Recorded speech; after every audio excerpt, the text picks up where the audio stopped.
Hello, and welcome to this on-demand presentation that's hosted by the Board of Engineers and Land Surveyors. This presentation is being recorded, so it is not live, but it is for one professional development hour.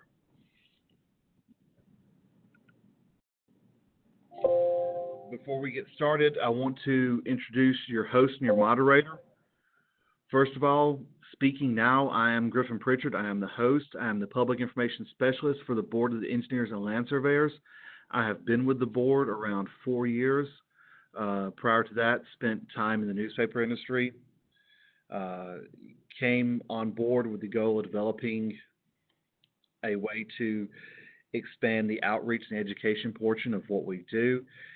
On-demand webinars are a source of that.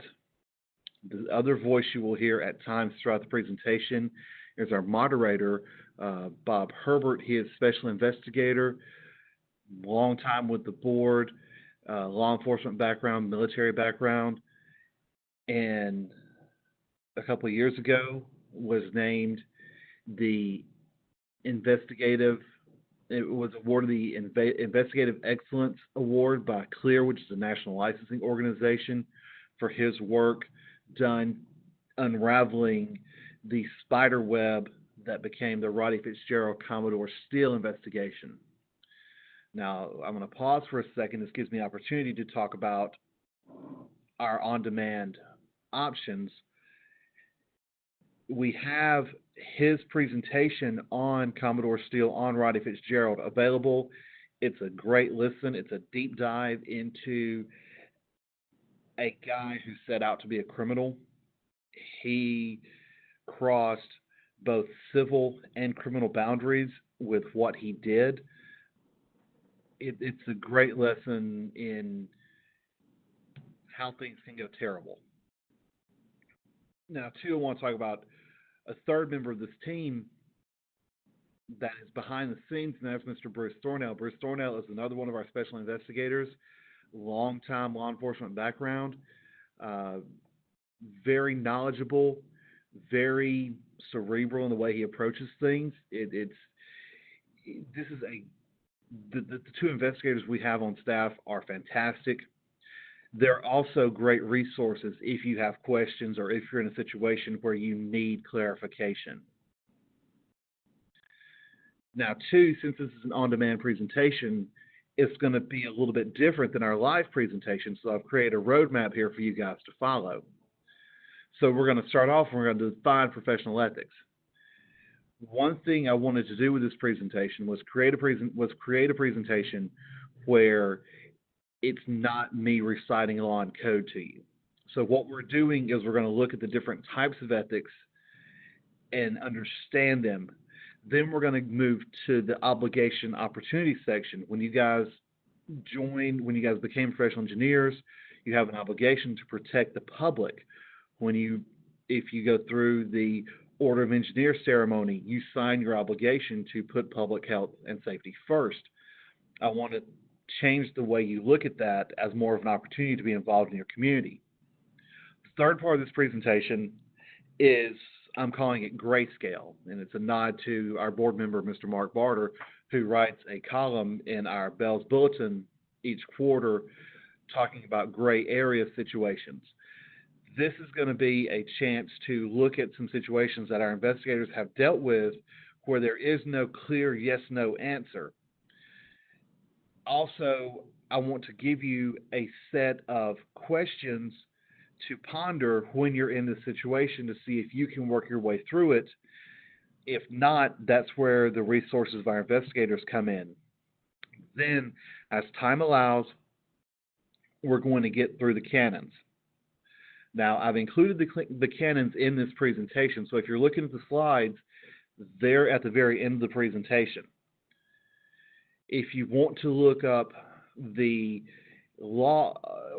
them up in law and code, then there's section 330X14 that's available on our website.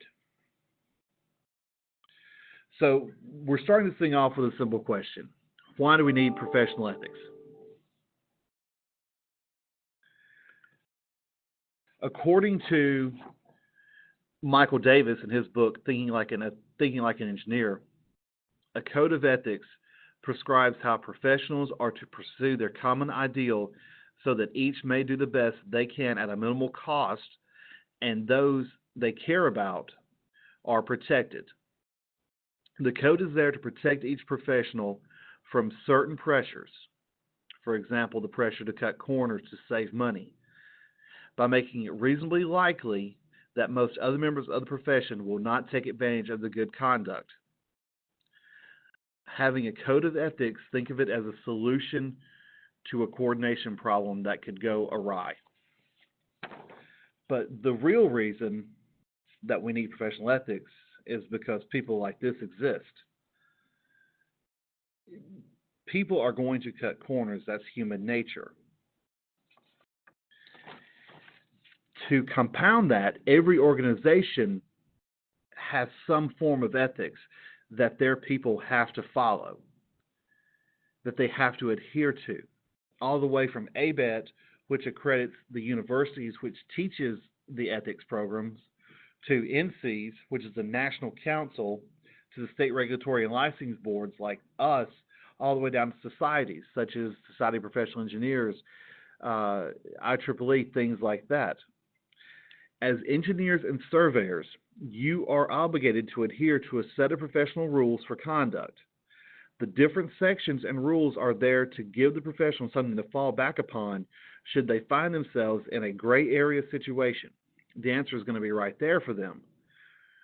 When you are put in a position that could have a negative outcome towards your career, your response is always simply to say, what you're asking me to do is a violation of my profession's ethics and will cause me to lose my license.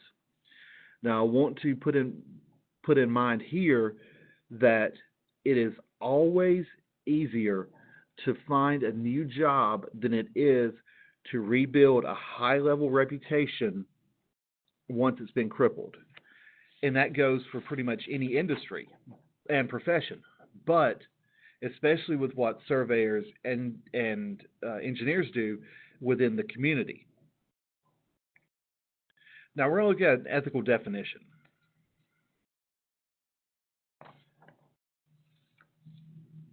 Merriam-Webster defines ethics as this: the discipline dealing with what is right and wrong, good or bad, with a moral duty or obligation. Your obligation as a professional is something we're going to discuss a few slides down the road, but right now I want to focus on this slide. The Merriam-Webster definition is great and straightforward, but in doing research for this and studying several different types of ethics, I came across definitions that I like better. The first one, ethics are the moral principle that govern a person's behavior. Think about it like this. Moral principles that govern a person's behavior, basically how you were raised, what you were taught as a child, and what you carry with you as an adult. Also, it is the practice of distinguishing between right and wrong in the world. So you're moving from how you were raised to the adult you've become. So that's your ethics. That's your personal ethics. Essentially, looking at these two definitions, it brings a level of introspection with them, as you have to look at how you were raised and the values instilled, and then what you've become now that you're a little bit longer in the tooth. In my presentations, I love to throw in quotes, and I love to reference things other famous people have said. Jane Goodall, for instance, who was played by Sigourney Weaver in the 80s movie Gorillas in the Mist, had this great quote, said, "What you do makes a difference, and you have to decide what kind of difference you want to make." Now, piggybacking off what she said, I want to reference British novelist William Thackeray, who basically says, follow your honest convictions and stay strong. That's the British way of saying trust your gut.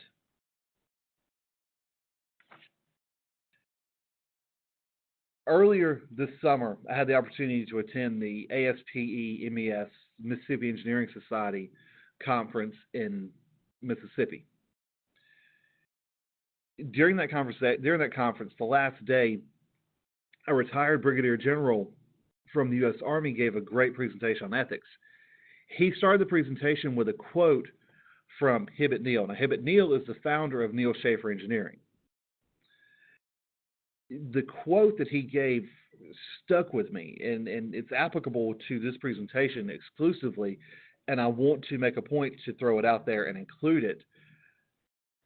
Hibbett Neal said, in talking about ethics, nothing is more critical to the prospects and sustainability of an engineering organization than its good name.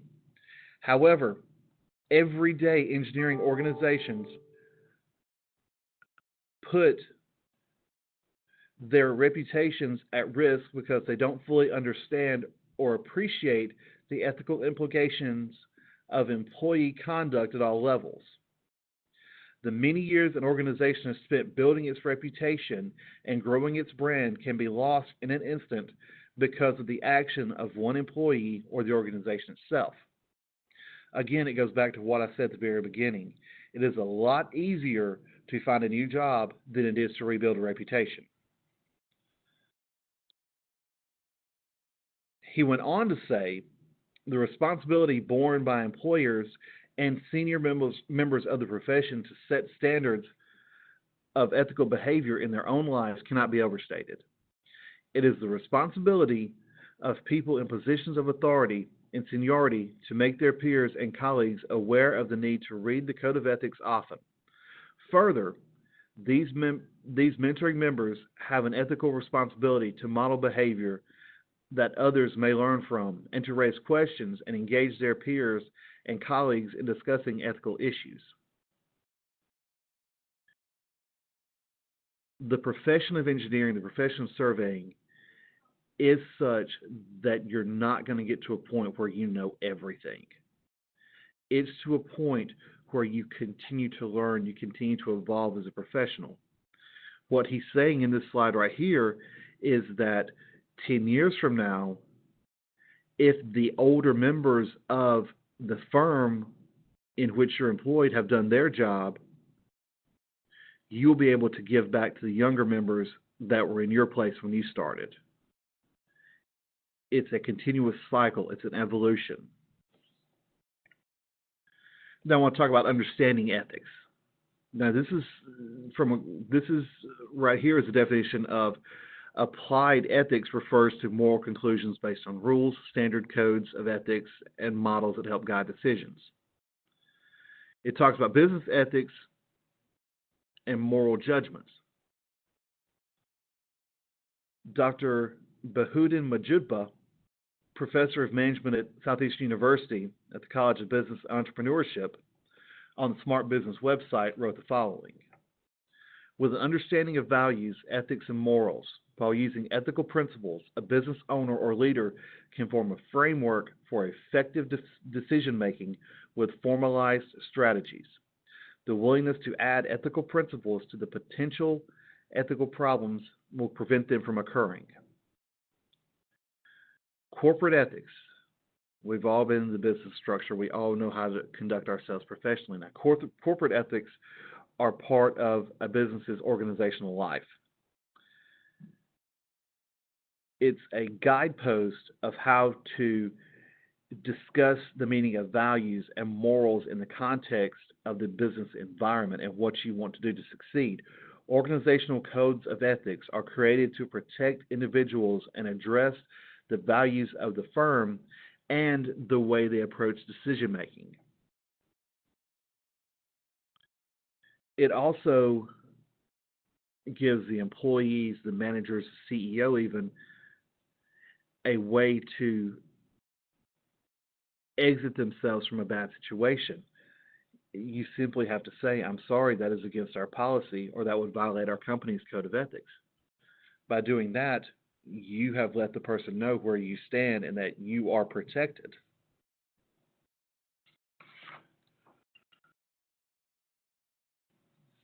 We're going to do a little deep dive into the different types of ethics. The Josephine Institute of Ethics says this: ethics is how we meet the challenge of doing the right thing when that will cost you more than you want to pay. Now, there are different types of ethics. all throughout history. Supernaturalism, subjectivism, utilitarianism, raw theory of justice, moral relativism, egoism, the ethics of care, which refers to the medical profession, and deontology. Egoism, for instance, is just what it says. It is all about serving the ego, making yourself, doing whatever you're going to do to benefit self, not for the good. Deontology is a little more in depth. It was created by Immanuel Kant, and his focus was more on the decision-making process and not really the end result. It's defined as centering around the thought that it's duty-based and that the adherence to those duties are absolute and must be applied to everyone. It's the way you go about doing things. For the purpose of this presentation, we're going to focus on three types of specific ethics. We're going to look at the Aspire ethics, which are written and adhered to in a way to be greater than you are. Social contract theory is people living together under a certain set of rules, and virtue ethics, which are simply who you are when you're not looking. Now, we're going to start with Aspire ethics. I came across this type and took this little caveat from a presentation on IEEE, which is the Electrical Engineers Society, on a presentation where the host discussed their ethics and their canons and their beliefs, and I loved the way he described Aspire. It's the language focuses on the highest ideals rather than just the rules.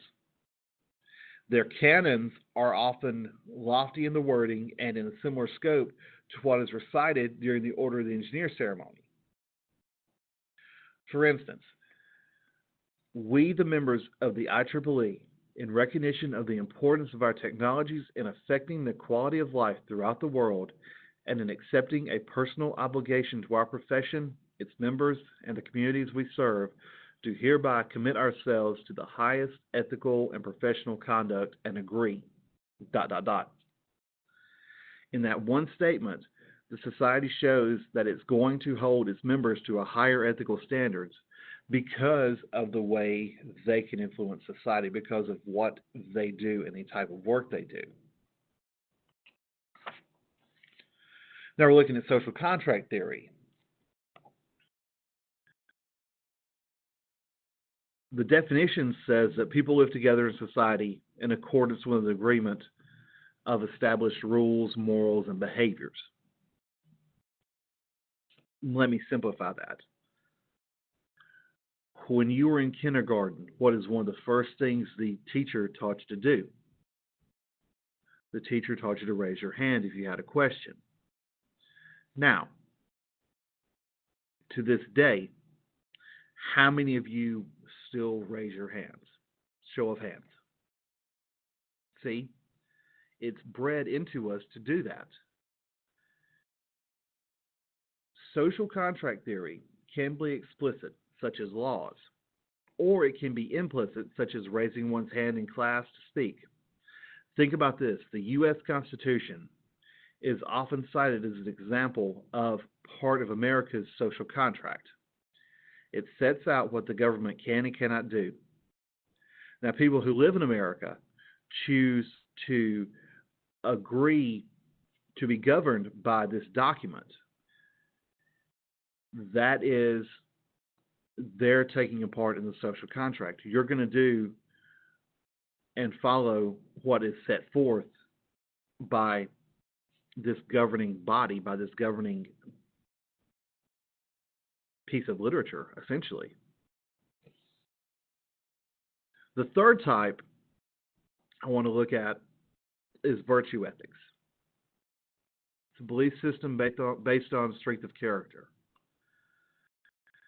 There was a country song years ago that posed the question, who are you when no one's looking? That's virtue ethics. Do you do things to satisfy yourself, or do you do things because it's the right thing to do? That's where you have to think about it and where you fall on the spectrum. Virtue ethics may initially be identified as one that emphasizes the virtues or moral characters, in contrast to approaches that emphasize duties or rules, or that emphasizes consequences of one's actions.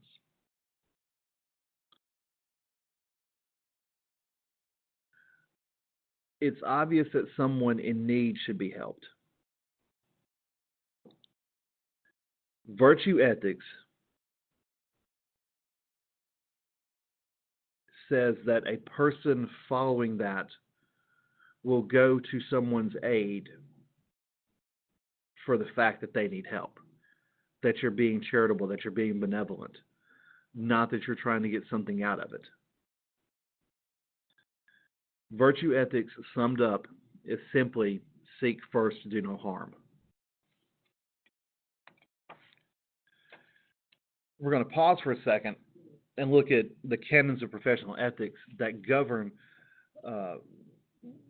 that are our code and govern professional engineers and professional land surveyors who work in Alabama. And they're straightforward. Avoid conflicts of interest, be qualified by education or experience, keep confidences, understand your ethical guidelines, and then understand your professional guidelines. What's interesting, and in doing research for this presentation, I made it a point to look at different professions. I looked at the medical profession. I looked at the teaching field.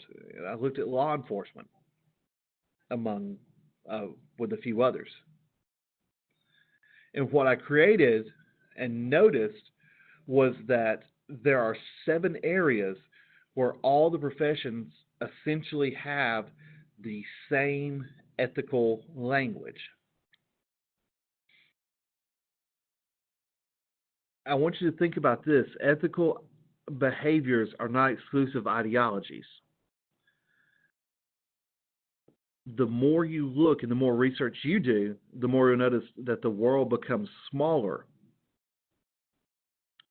as things start to line up and you see how professions seem to work together, seem to have the same goal and the same points that they are to follow. For example, whole paramount safety. We'll see the Bell's mission statement a couple of slides later, but it basically says that our goal is to protect the public health, safety, and welfare by licensing engineers and professionals. By licensing engineers and land surveyors to do professional work.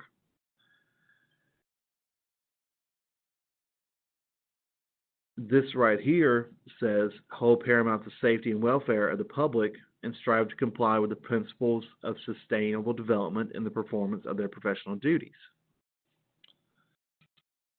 The second thing was knowledge. This relates back to Canon 2, where the rules are crafted and worded requiring engineers and surveyors to practice within their realm of knowledge. 3 is speak truth. It goes to Canon 4 for us, where it requires professionals to make true and factual statements about fellow licensees and to not downgrade the profession. Don't embarrass the profession. And 4 is act like a professional. Sums up professional ethics and puts a lovely bow on things. I mean, if act like a professional is basically Canon 5 in a nutshell.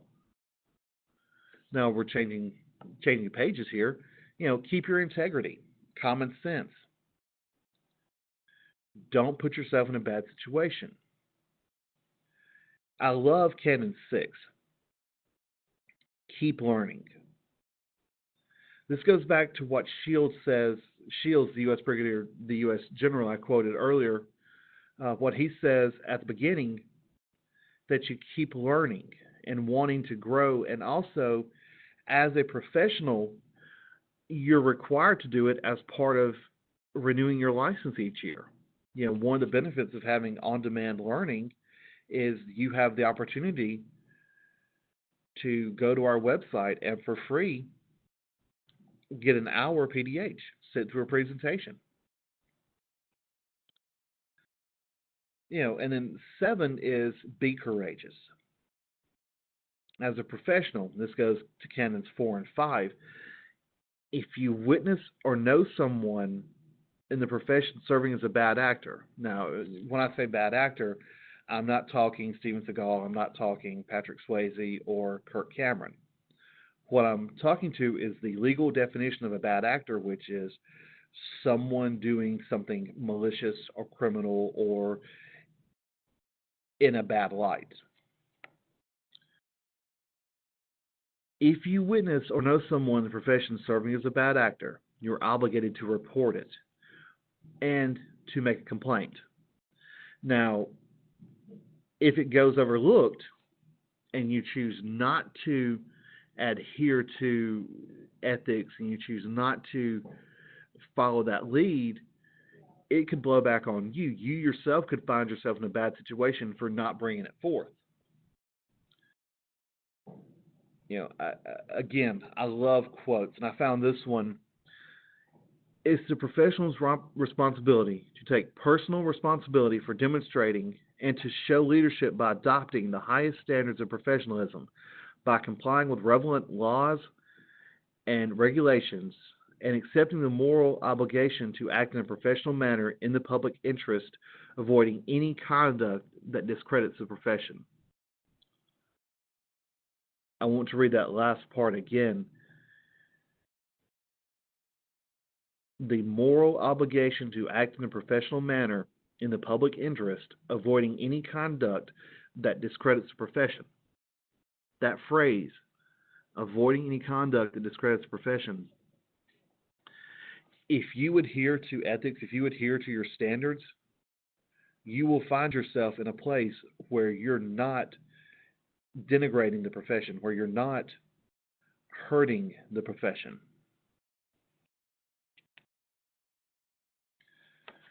And let's look at the obligation. I mentioned earlier, seek first to do no harm.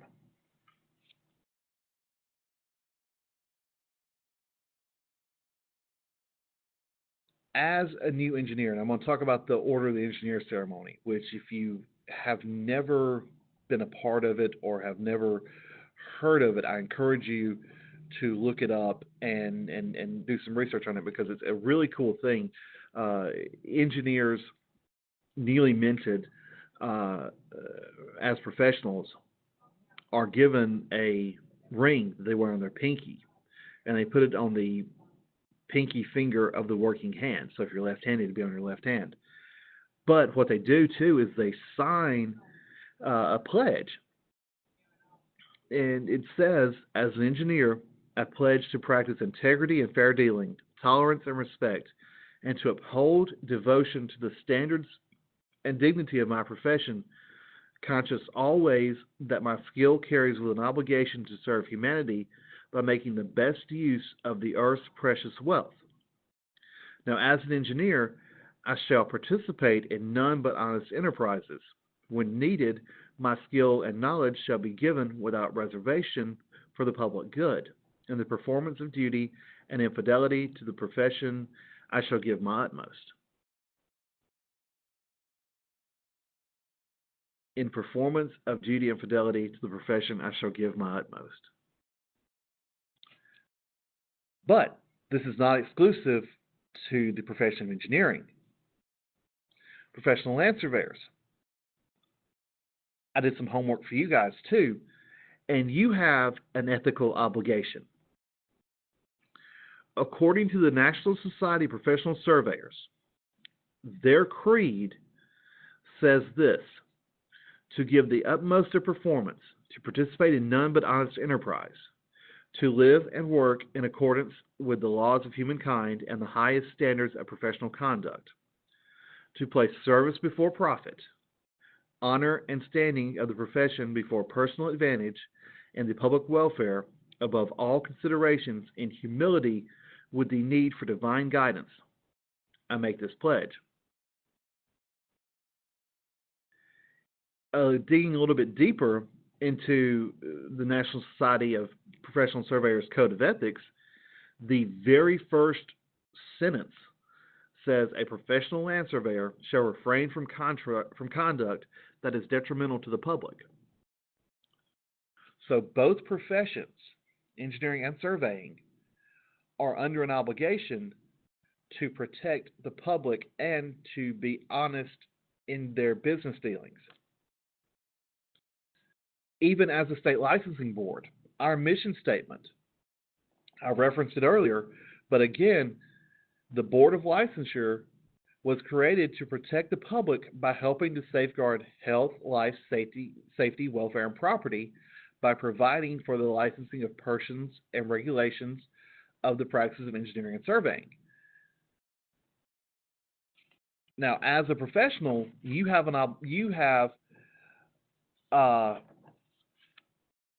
obligation to act ethically. You have to be cognizant that your first and foremost responsibility is to the public. So it's a two-way street. The licensing board licenses you and expects you to uphold the laws. As a licensee, you are ethically bound to uphold public health, safety, and welfare.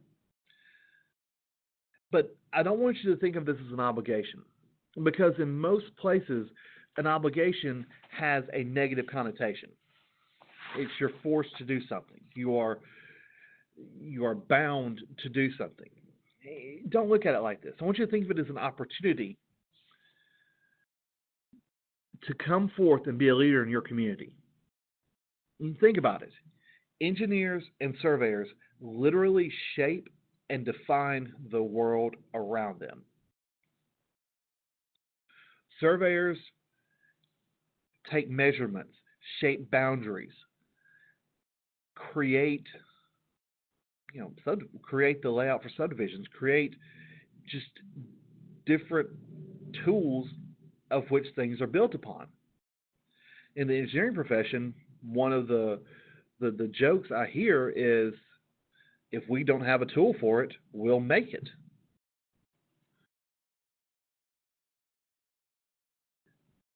Think of this as an opportunity to be a leader in your community. In your profession, with the degrees you've earned and the knowledge base you've established, it's a great opportunity to reach out to the next generation of engineers and surveyors and start grooming them to one day be a part of the profession. Think of it as this. Each one teach one.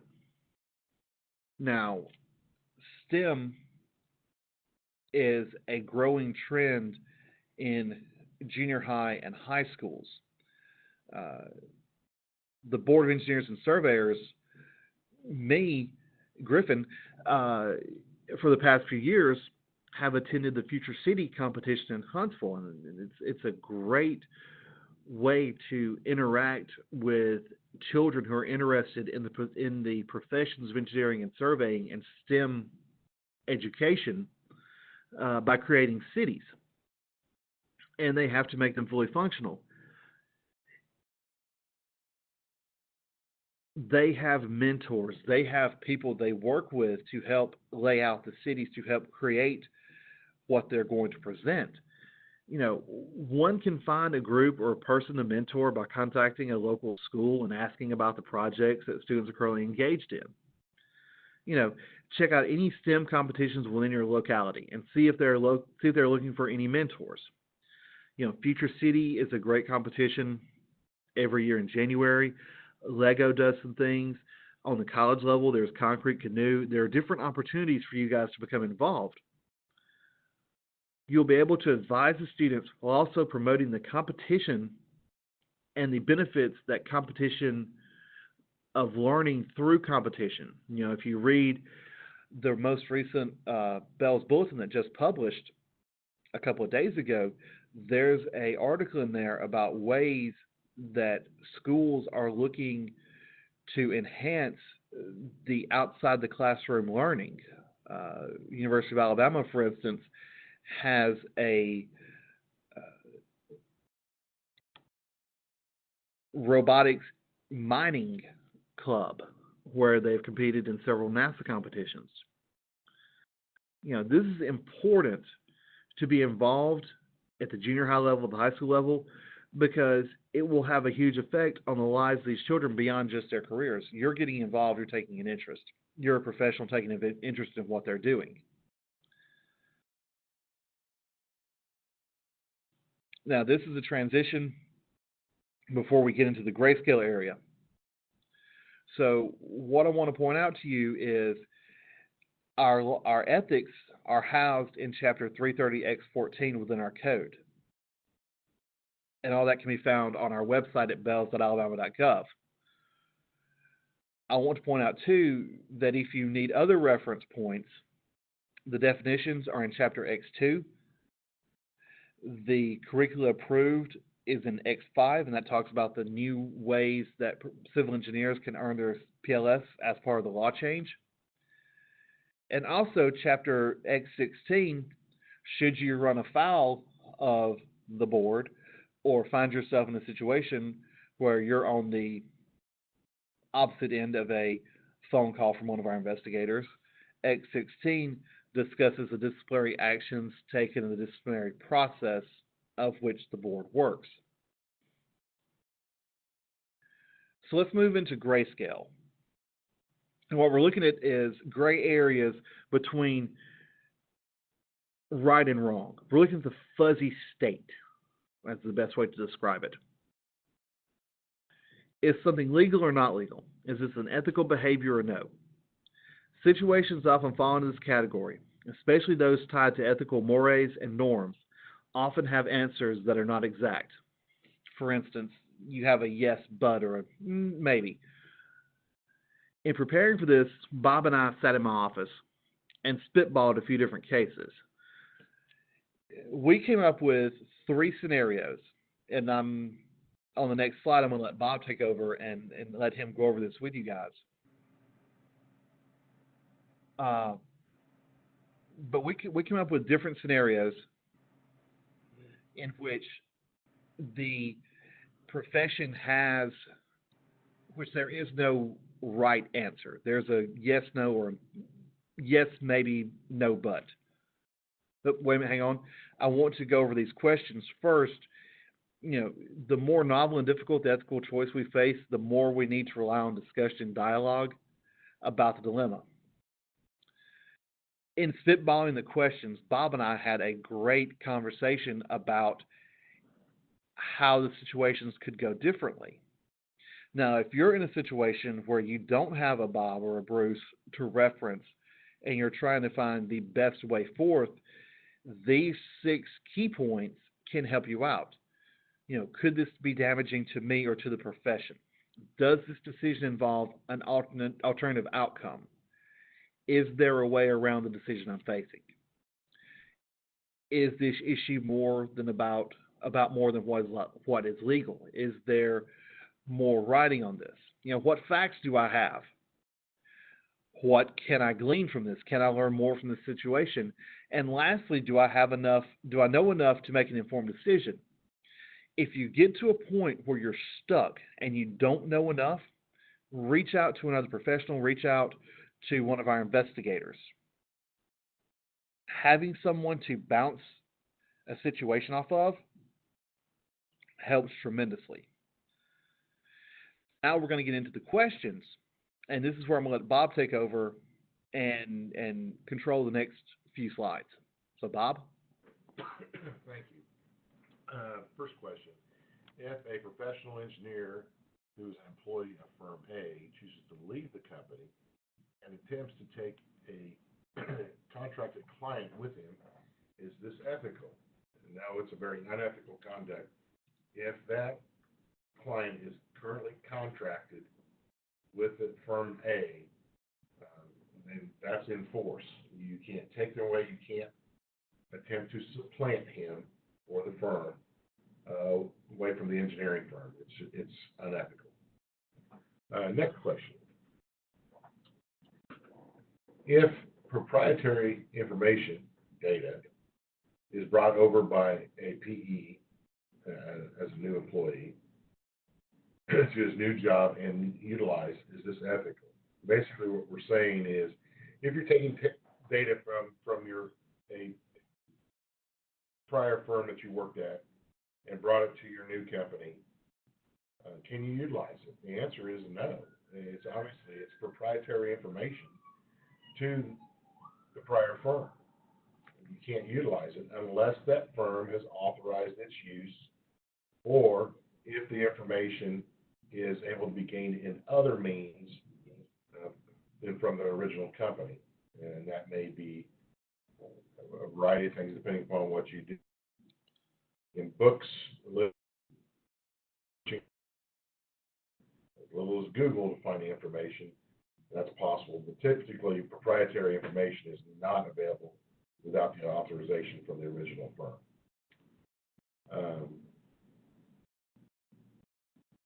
Question number 3. Can an unlicensed individual accept engineering projects and perform the engineering aspect of the project without the client actually knowing the professional engineer for the project? The answer is no, and I'll try to give a little better illustration. If an individual approaches a firm, that individual and suggesting that they do engineering without naming how they can do that, especially since they're an unlicensed firm offering it. And those services are then honored, and it may be as simple as that unlicensed individual reaches out to an engineer who's properly licensed, does the work, and brings that work back to the client without the client ever knowing who the engineer was or what his task, his scope of service. The client only knows that contact person who he had contracted for the services and job, and pays that person. That is unethical, cannot be done that way. The engineer must be in the loop, and the client must be aware of the engineer who's involved with the project.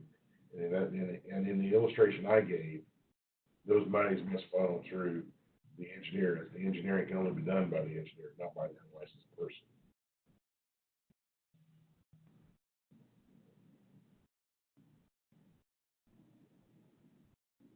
All right, at this point, I want to have a quick reminder that if you guys are in a situation where you don't know the answer, or if you have additional questions about gray area topics, please email our investigators.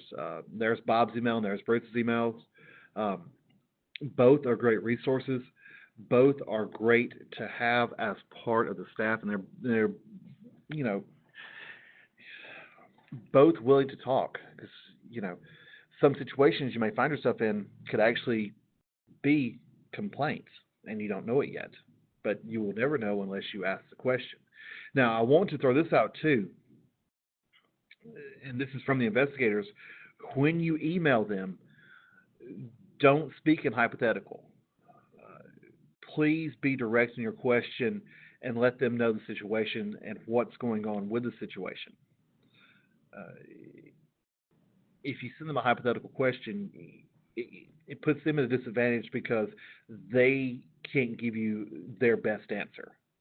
But if you bring the situation forth, this is what's happening, they can give you a more true answer, and that will help you in your decision making. I want to add one clarification to that, what Griffin has said. In addition to that, the purpose of our position with the board obviously is investigations, but the majority of what we do is educate and inform. So I want to make sure people understand, just because you call an investigator doesn't mean we're looking to start an investigation. However, obviously, if that is what you're wanting, we'll go through that process and tell you how that proceeds. But like I said, a lot of what we do is to educate. So it's a means to an end that someone else needs to be informed and talked to about it, and to bring them up to speed on what certain aspects of engineering is required in the state due to the state law and the code, that's what we'll do. So understand those communications with us does not always lead to an investigation. More times than not, it's more of an education parameter that we try to go after and educate those who are not aware of our law and code.